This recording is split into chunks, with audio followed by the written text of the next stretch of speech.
Kalau kita yang penting itu kita itu punya niat, punya kemauan untuk maju, insya Allah ada jalan kok. Kalau kita sudah nggak yakin dengan produk kita, dengan usaha kita, salah. Berarti kita nggak yakin sama di atas. Modal utama bukan modal duit bagi saya. Modal yang saya punya sampai hari ini hanya satu, keyakinan saja. Meyakini sesuatu kalau direncanakan dengan baik, pasti hasilnya juga akan baik. Kalau saya ngejar kuantiti. Sedikit kali banyak, kali sering. Rumusnya itu aja. Untungnya sedikit, tapi kalinya banyak dan sering. Kan sama aja gede toh. Kita sudah bisa lakukan ekspor perdana ke Hong Kong. 2 bulan berikutnya kita juga bisa lakukan ekspor perdana ke Turki. Akhir tahun kita sudah bisa masuk Singapura.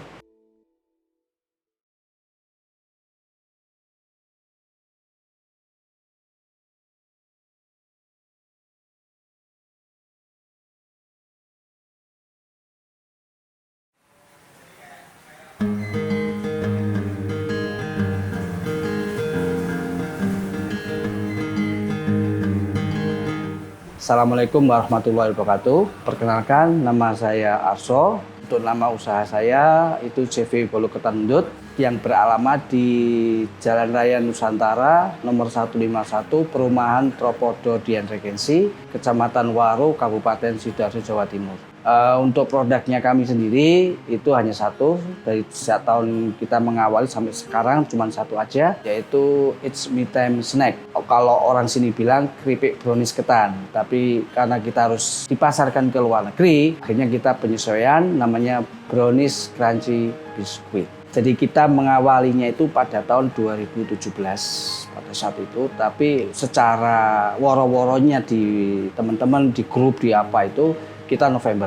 Tapi kita sebetulnya sudah siap prosesnya itu di 4 bulan sebelumnya. Jadi 4 bulan sebelumnya kita itu mencari produk yang ada beberapa kategori lah ya, yang menurut kami ini kita itu harus usaha apa. Kami dulu sebelum terjun ke dunia ini, kami berpikir bahwa bagaimana kita itu membuat satu produk yang pertama bisa jalan-jalan, artinya bisa jalan jauh. Kami menjangkau waktu itu memang orientednya memang hanya di pasar Indonesia. Jadi kita bisa ke luar negeri, artinya kita harus mempunyai produk yang tahan lama. Kemudian yang kedua, karena kita tahu di era perkembangannya itu kan eranya era milenial. Nah, artinya kita harus membuat satu produk yang memang bukan khusus ya, tapi memang targetnya untuk kaum milenial. Kemudian kategori yang ketiga, kita juga menentukan apa sih produk yang disuka oleh hampir semua segmen. Akhirnya kita mengerucutlah ke namanya jenis kue. Kita mencari waktu itu pertama kali adalah kategorinya produknya Pak ya. Orang milenial itu rata-rata suka taste-nya apa? Nah, kita dapatkan survei waktu itu melalui Google lah gitu ya. Itu ada 3 yang mendominasi, taste coklat, keju, susu. 3 ini. Nah, kita berpikir produk yang mempunyai taste 3 ini apa? Produk yang mempunyai taste yang mudah diingat orang itu roti. Roti ada rasa coklat, ada rasa susu, bisa rasa keju. Akhirnya kita kunci ini. Oh, berarti kita harus buat namanya roti dengan 3 rasa ini. Tapi kan kita nggak mungkin buat 3-tiganya. Akhirnya kita juga dapat masukan, ya kita cari sendirilah ya untuk sistem marketing. Orang bilang marketing intelijen. Susu kita nggak pakai. Hanya ada 2 dominasi, keju sama coklat. Dari ini kita pilih lagi, ternyata lebih banyak yang coklat dibandingkan keju. Akhirnya kita sepakat, kita buat produk dari berbahan jenisnya roti, rasanya coklat. Nah, dari situlah kita berpikir carilah jenis cake yang taste-nya coklat. Muncullah macam-macam jenis. Salah satunya kita milih akhirnya brownies, Pak. Karena brownies itu kalau kita pasarkan ke golongan menengah ke bawah, paham. Oh, brownies gitu. Jadi mengedukasinya jauh lebih cepat. Untuk proses penetrasi pasarnya lebih cepat. Kalau misalnya kita pakai Black Forest, nah itu kan orang New Sewu di non kota itu kan masih apa sih itu? Banyak pertanyaan. Nah, kita menghindari pertanyaan seperti itu. Akhirnya kita pilih namanya brownies, Pak. Kita lakukan trial, cuman berpikir bagaimana brownies ini bisa tahan paling tidak di atas 6 bulan. salah satunya yang kami tahu juga, produk apapun kalau dibuat tipis, entah digoreng, entah di oven, masanya akan lebih panjang kalau dibandingkan kalau dalam bentuk tebal. Nah, akhirnya kita berpikirnya simpel saja Pak, browniesnya dipotong-potong tipis-tipis. Nah, itu awalnya kita seperti itu. Secara produk kita dapat tes, namanya makanya sampai sekarang pakai brownies. Nah, begitu kita sudah coba enak gitu, kami berpikir bahwa ini produk enak. Suatu saat akan banyak yang ikut bikin produk yang sejenis. Nah, supaya kami juga tidak diikuti oleh yang lainnya, akhirnya kita tambahkan ketan. Supaya nanti itu yang membedakan kami dengan yang lain, dan yang lain mau ngikutin juga susah. Jadi akhirnya jadilah namanya keripik brownies ketan.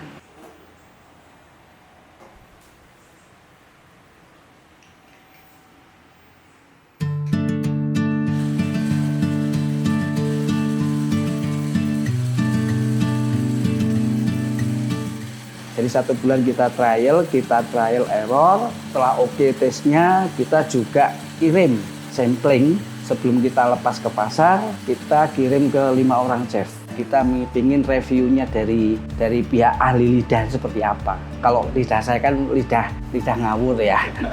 Tapi kalau chef kan tahu lah ini apa-apa. Nah, akhirnya kita kirim ke 5 orang chef. Dari 5 orang chef itu banyak memberi insight, masukan, membuat produk seperti apa. Nah, akhirnya memang beda-beda, tapi kita tarik garis benang merahnya dapat kita dari situ. Setelah oke, kemudian kita kirim balik ke 5 orang chef ini, dan dari 5-5-nya sepakat ngomong tesnya pas. Nah, begitu 5 orang tesnya pas, kita juga belum lepas ke pasar, tapi kita trialkan dulu ke 100 orang.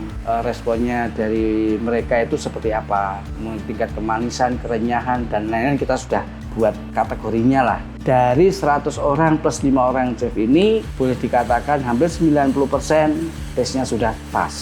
Nah, barulah kita berpikir untuk dijual. Nah, setelah itu tahapan di bulan berikutnya kami berpikir tentang kemasan. Akhirnya kita keliling dari tempat oleh-oleh lah, tempat apa, kemudian lewat internet juga untuk referensi kemasannya seperti apa. Jadi tidak semerta-merta kita desainkan ke orang, enggak, tapi kita lakukan itu dulu. Setelah oke, barulah kita ke tukang desain, mintanya seperti ini. Artinya bahwa ini adalah menjadi gambarannya untuk desainnya, ada penyempurnaan dari desainnya.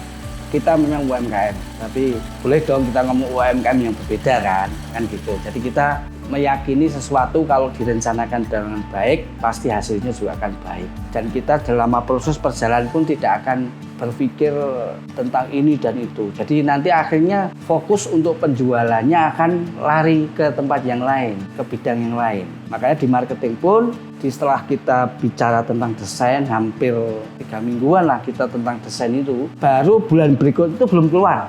Masih kita bilang prototype. Produknya sudah jadi, kemasannya sudah jadi, tapi kita belum keluarkan. Mungkin kalau teman-teman sekarang kan langsung keluar, yes, new arrival, silakan diambil. Kalau lewat silakan mampir, lah. Kita enggak, kita tertahan. Banyak teman-teman yang bilang tetangga, udah dilepas.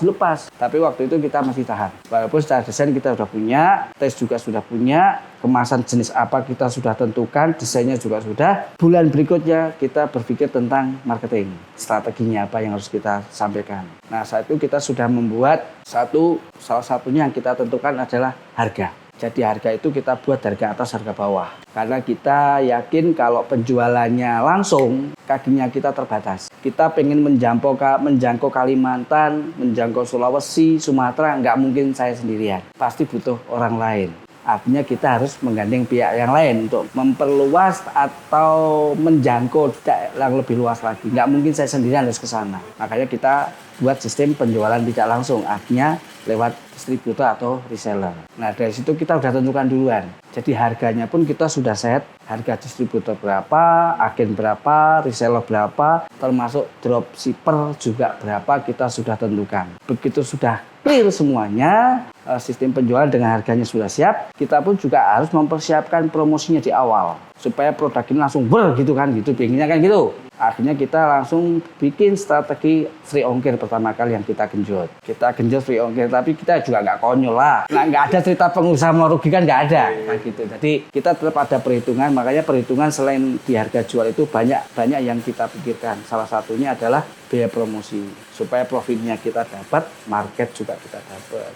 Salah satu yang kita gebrak karena kita yakin inilah produk baru, butuh promosi yang luar biasa, akhirnya kita geber dengan free ongkir tadi. Jadi kita waktu pertama kali keluarkan, 1 bulan setelah kita keluarkan, bulan berikutnya sesuai dengan yang target yang kita buat di awal, bulan kedua kita akan buat free ongkir se-Jawa Bali. Nah itulah akhirnya yang bisa mendongkrak luar biasa. Persis bulan keempatnya baru kita keluarkan produknya.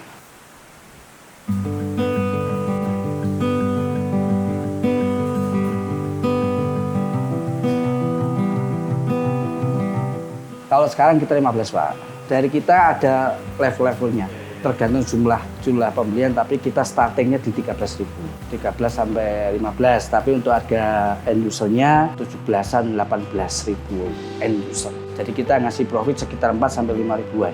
Memang profit marginnya kita kurang Pak. Jadi saya sudah mengalokasikan biayanya itu per PCS-nya Pak. Per PCS-nya berapa sih yang harus ditanggung si produk ini? Biar jadi free ongkir berapa rupiah? Tentu saja free ongkir ini juga nggak hanya 1-2 biji lah. Tapi ada minimum yang harus dibeli. Misalnya 10, 20, nah itu kita bisa free ongkirkan. Artinya memang secara profit, margin profit kami memang berkurang. Tapi ada 2 pilihan. Kalau saya ngejar quantity, sedikit kali banyak kali sering, rumusnya itu aja.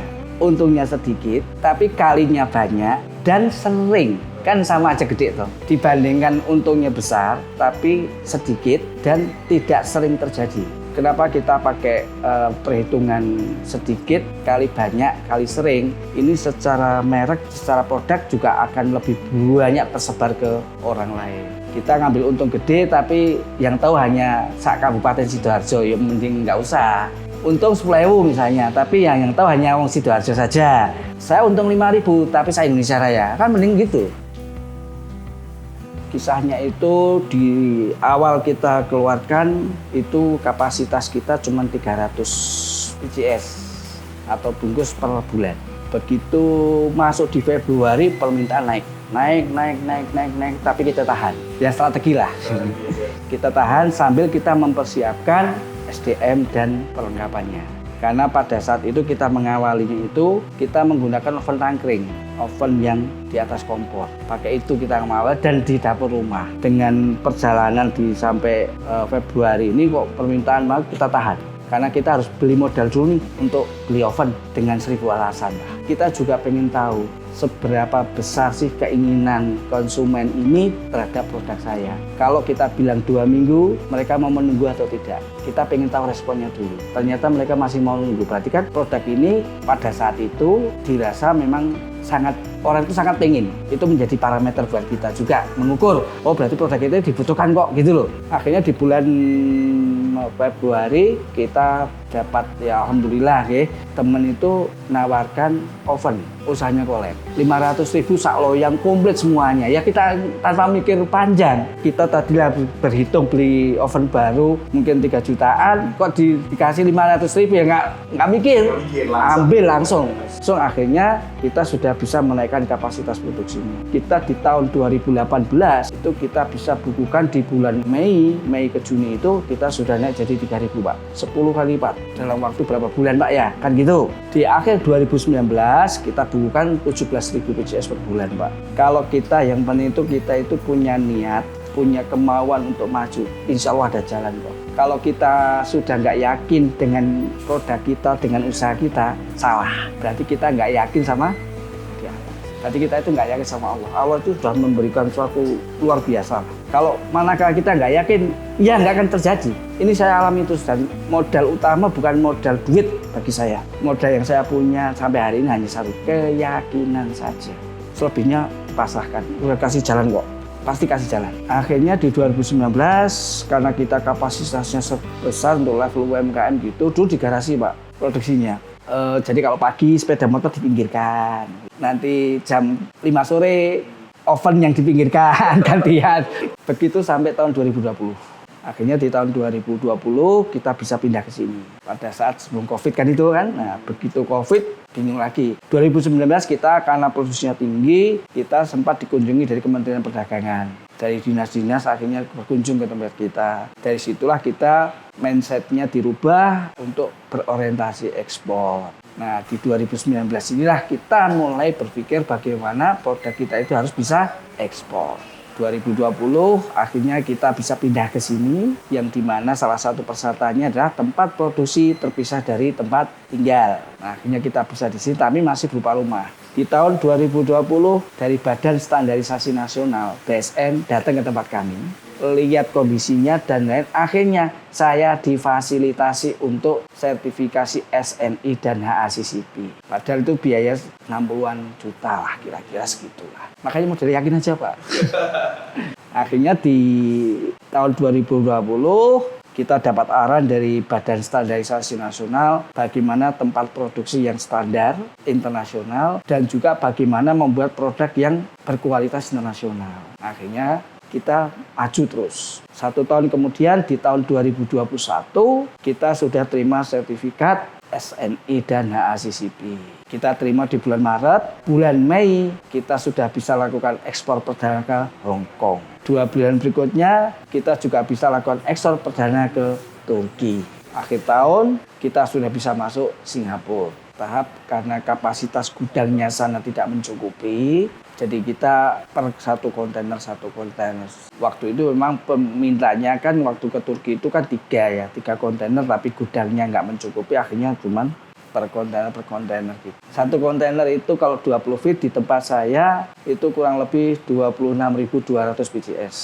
Karena kita dikemas pakai dus ya, bus 1 dus isi 50, isinya kurang lebih 620 box untuk 1 kontainer 20 feet. Kalau uangnya berarti berapa ya? Banyak ya Pak? Cukup buat beli garam sama gula Pak.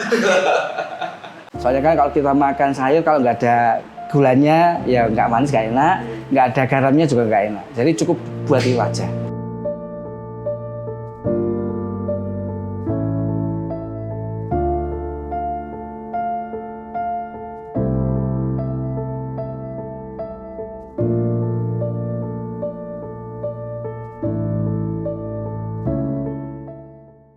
Sempat dulu itu di tahun 2018 pada saat kita sudah mau naik dari 7.000 ke 12.000. Nah, itu masa yang paling berat buat kita lah. Jadi almarhum istri saya itu pada saat itu, jadi kalau kecium bau coklat itu sudah muntah-muntah, kepalanya pusing, emosi, lihat bungkusnya kemasannya aja emosi. Ujian lah, kadang-kadang itu ujian. Jadi nggak tahu, pada sudah posisi sudah mau naik cepet nih, justru kita dihantam seperti itu. Jadi kita sempat off 2 bulanan. Karena lihat kemasan sudah muntah-muntah, terus bawaannya emosi. Lihat sesuatu coklat gitu, langsung ngamuk nggak karu-karuan. Ngamuk tuh, maksudnya ngamuk tuh ya marah-marah lah. Kita juga nggak ngerti penyebabnya apa. Istilahnya tuh kayak tiba-tiba kayak gitu, kayak kita pun juga kaget gitu loh. Kok sampai segitunya? Akhirnya karyawan pun sempat dihukum malah habis-habisan. Pernah masuk baru 1 jam, suruh pulang. Pulang, tutup. Mau apa lagi? Saya bilang, nggak wis ikuti. Tutup sampai hampir 2 bulan kita nggak produksi sama sekali. Di rumah itu kalau ada bau coklat, nggak enak. Terus lihat kemasannya aja juga marah-marah. Nggak tahu, temperamen ini luar biasa lah. Tapi saya yakin mesti ada sesuatu hal kenapa kok sampai segitunya gitu kan. Ya saya tanya juga, kenapa kok segitunya? Jawabannya cuma satu, aku paling benci lihat coklat. Akhirnya lewat anak saya, coba bikin minuman dengan tes coklat. Karena anak yang minta kan mau nggak mau, orang ibu kan harus buatin. Nah dari situlah pelan-pelan baru mulai menerima lagi dengan sesuatu yang berbau coklat gitu. Akhirnya dia mau nerima terus ya proses lah ya. Berapa bulan nggak kesini juga. Jangankan masuk, lewat aja nggak mau. Sampai bingung kita itu. Saya itu istilahnya ini usaha sudah mau bagus, sudah punya jaringan, sudah pun tinggal tambah lagi selangkah lagi kok. Ya tapi itulah dinamikanya lah. Reseller yang tadinya sudah terbangun akhirnya hilang. Mengawali, benar-benar mengawali, sempat itu mengawali. Hampir mulai dari nol. Kita sempat nama jelek. Bapak sudah dapat keuntungan jadi reseller dari saya, tiba-tiba putus gitu Pak. Terus saya mau menyambung lagi, udah jenengan dia nggak percaya Pak. Nah itu yang terjadi. Jadi bagaimana usaha kita itu akhirnya bisa dipercaya lagi dengan reseller. Itu ya luar biasa. 3 bulanan lah, mungkin 2-3 bulan kita berjuang untuk meyakinkan orang lagi ya. Yang tadinya sudah terbantu dengan baik, akhirnya harus hilang langsung begitu aja. Almarhum istri itu mengawali Iya bareng Pak. Justru yang bagian produksi itu yang handle adalah almarhum istri saya. Saya bagian luar. Kan kita karyawan 20 Pak. 20 nolnya hilang Pak. Kena angin, jadi 2 orang aja Pak. Saya sama istri. Nggak ada kata terlambat untuk memulai sesuatu yang baik. Buatlah profesional, meskipun hanya suami istri. Karena ini saya pakai, saya terapkan. Awal-awal memang betul enggak, tapi setelah 2 bulan kita terapkan. Artinya ada pemisahan job deskripsi. Jadi di 2 bulan kita jalan, kita sudah punya struktur organisasi Pak, komplit. Ada direktur, ada bagian ini, ada kasir, ada keuangan, komplit Pak. Tapi 2 orang. Artinya bahwa kita sudah berusaha dari awal sudah menciptakan bagaimana ini bisa termanajemen dengan baik. Karena kembali lagi, yakin kita akan tambah besar. Makanya dari awal kita walaupun suami istri kita sudah ada struktur organisasi dan kita pecah. Jadi nggak ada ceritanya, ya namanya suami istri pasti ribut ya pasti ada lah. Tapi dalam urusan usaha itu nggak sampai jengkelmu nggak. Karena begitu si almarhum istri nyebrang ke wilayah saya, pekerjaan saya tegur, ini wilayahku. Begitu juga saya tercampur ke wilayahnya sana ya, nggak oleh mlebu sampean. Jadi kita menghormati kebebasan untuk berkreativitas seperti itu.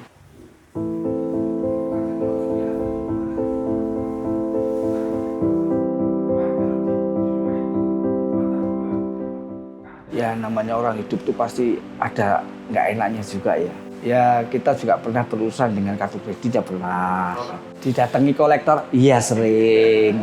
Saya nggak usah cerita apa yang lebar lah, tapi cukup semua tahu lah ya apa sih kalau kita berhubungan dengan namanya debt collector itu seperti apa lah, kita kan tahu lah. Sampai istilahnya itu saya merasa nggak enak sendiri. Nyun sewu bahasa kalian ngomong nih, almarhum istri saya pulangkan. Bisa dibayangkan ya, karena merasa nggak enak, malu lah maksudnya sama terutama tetangga gitu kan, kalau didatengin debt collector gitu kan, jadi biar nggak ngerti sampai sementara pulang dulu saya. Nanti kalau udah masalah udah selesai kita balik sampai segitunya, karena saya nggak tega kalau harus istri yang tahu kalau sampai didatangi debt collector seperti itu. Perempuannya lebih perasaannya lebih inilah. Malu juga sama tetangga di tangga. Nah, sekarang sudah ada undang-undang apa, kalau dulu kan juga kadang ngetok pintu lah, teriak lah. Nah, seperti itu saya kasihan sama tetangga sampai sampai geser sih supaya enggak tahu. Cukup saya yang menghadapi masalah seperti itu. Makanya kita usaha itu juga harus hati-hati. Dengan pengalaman seperti itu akhirnya ya alhamdulillah usaha ini kita bisa mandiri. Ya visi kehidupan yang pinginnya cuma satu, membahagiakan anak. Hanya itulah visi kita, membahagiakan anak. Ya setidaknya kita bisa mengantarkan anak-anak lah ya menjadi anak yang soleh dan soleha, berguna bagi bangsa, negara dan agama. Itu yang visinya saya cuma itu saja kok Pak. Sesimpel itu aja. Karena sampai hari ini apapun kesibukan kita, apapun pekerjaan saya gitu, orientasinya cuma satu, untuk keluarga. Bagaimana kita bisa di keluarga ini bisa menjadi, artinya bagaimana saya harus bisa membagi waktu antara keluarga dengan pekerjaan. Jadi bagaimana juga yang terbaik lah untuk si anak-anak terutama itu. Karena kalau kita sudah nggak mampu, nggak kuat, siapa? Yang akan mensupport kita siapa? Cuma anak, kan gitu. Dulu waktu saya masih kerja di tempat orang gitu ya, maksudnya pernah dapat peringatan SP3. Gara-gara saya meninggalkan meeting, kan anak saya sakit. Saya tinggalkan meeting Pak, nggak peduli itu direktur apa, nggak ngurus. Pulang sampai rumah saya periksa udah. Paginya saya dapat surat peringatan SP3. Seneng saya mah, kenapa nggak sekalian dikeluarkan malah gitu. Bagi saya memang keluarga nomor 1 Pak.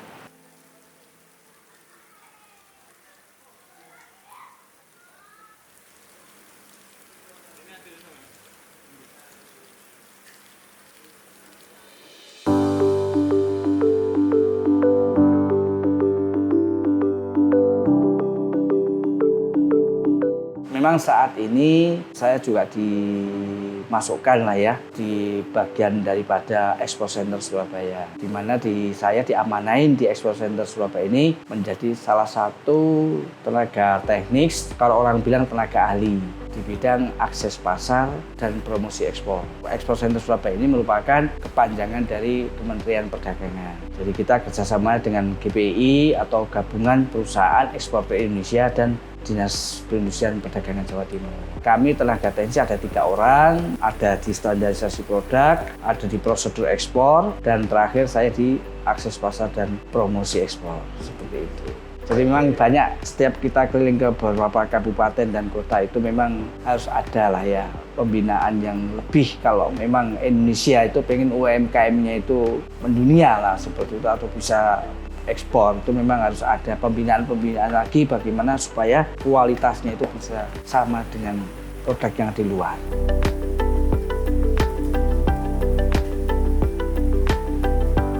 Buat semuanya, entah itu pengusaha, entah itu karyawan, entah itu direktur, entah itu siapapun, apapun profesinya. Yang pertama yang harus kita miliki adalah cuma satu, keyakinan. Itu nomor 1.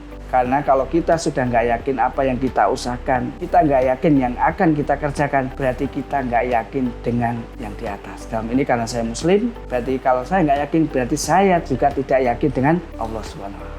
Kemudian nomor kedua, kesibukan apapun kesibukan saya, orientasinya cuma satu, membahagiakan keluarga. Hanya itu aja. Entah itu di rumah cuma makan kerupuk sama nasi tok, tapi yang penting happy dan bahagia. Kemudian yang ketiga, tetap semangat, teruskan punya kemauan agar kita itu kalau kita di segi usaha, agar kita itu bisa optimis, usaha bisa bertumbuh, kemudian berkembang, dan yang kita harapkan semuanya berjaya.